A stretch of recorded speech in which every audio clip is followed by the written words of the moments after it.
Hello mga ka-vlogs! Welcome to Joker Vilma Kubo Live Vlogs. Ayan, sa nakikita nyo nagbubuhat kaming lahat. Dahil today, delivery ng kubo namin. At ang kubo na yan, ang size niyan ay 6x16. Native house at puling buho yan, buhot kawayan. Yan po yung bagong design na meron siyang attic at meron din siyang higaan sa baba.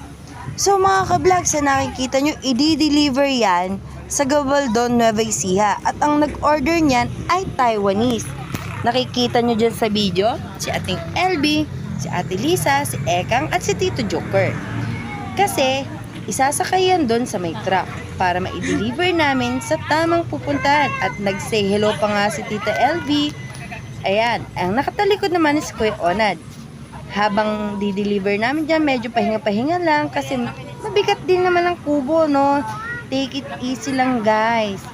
At sana po, please support native nagkubo na gawang Pinoy tayo.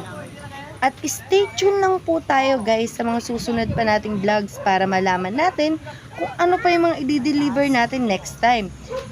Thank you po sa suporta. Please subscribe us. Joker Vilma Kubo Live Vlogs. Thank you!